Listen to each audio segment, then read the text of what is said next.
नमस्कार प्रिय दर्शकों, आज के इस कार्यक्रम में आप सभी का बहुत बहुत स्वागत है। मैं आचार्य अरुण शास्त्री। आज हम इस टॉपिक पर चर्चा करने वाले हैं कि विवाह में देरी किस कारण से होती है। जन्म कुंडली में आपका ऐसा कौन सा योग बनता है जिससे कि विवाह में विलंब होता है।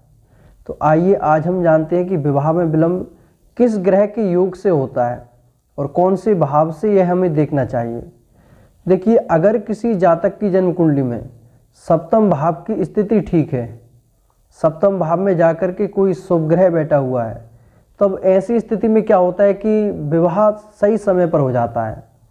अगर ठीक इसके विपरीत होता है, सप्तम भाव का स्वामी कहीं अष्टम भाव में जाकर के बैठ जाता है, षष्ठम भाव में जाकर के बैठ जाए या फिर द्वादश भाव में जाके बैठ जाए, ऐसी स्थिति में क्या होता है कि पहले तो व्यक्ति के विवाह में काफ़ी विलंब होता है। अगर विवाह हो जाता है, इसके बाद में जो दाम्पत्य जीवन होता है उसमें बहुत उतार चढ़ाव होता है, क्योंकि पति पत्नी में परस्पर लड़ाई झगड़े चलना, एक दूसरे से बनना नहीं। कभी कभी ऐसा देखा जाता है कि पति पत्नी दोनों अलग भी रहते हैं। अगर किसी व्यक्ति का सप्तमेश अष्टम भाव या द्वादश भाव में जाकर के बैठ जाए या फिर षष्ठम में जाके बैठ जाए, ऐसी स्थिति में जिस जातक की कुंडली में ऐसा योग होता है उनका दाम्पत्य जीवन बहुत ही संघर्ष में होता है। तो ऐसी स्थिति में हमें क्या करना चाहिए और क्या नहीं करना चाहिए।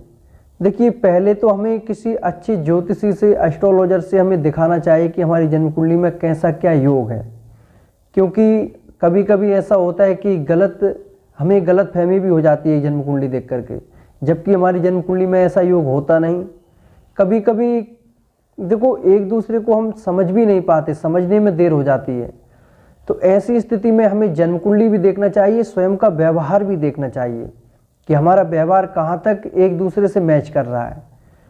तो ऐसी स्थिति में देखो, अगर आपका सप्तमेश निर्बल है, जाकर के पाप ग्रह में जाकर बैठा है या फिर किसी पाप ग्रह के साथ बैठा है, तब आपको चाहिए कि अपने सप्तमेश का उपाय करें। आप उसका जाप कर सकते हैं, उसकी वस्तु का दान कर सकते हैं। अगर ज़्यादा ही नीच राशि में जाकर के बैठा है, तब आपको चाहिए कि अपने सप्तमेश के आप जाप भी कराएं। और कभी भी जो नीच का ग्रह होता है उसका हमें कभी रत्न नहीं पहनना चाहिए, क्योंकि जब हम रत्न पहनते हैं किसी भी नीच ग्रह का तो उसका बल बढ़ता है, उससे हमें हानि ही होगी। इसलिए कभी भी नीच ग्रह का रत्न हमें नहीं पहनना चाहिए। आज के कार्यक्रम में इतना ही। जय श्री कृष्ण।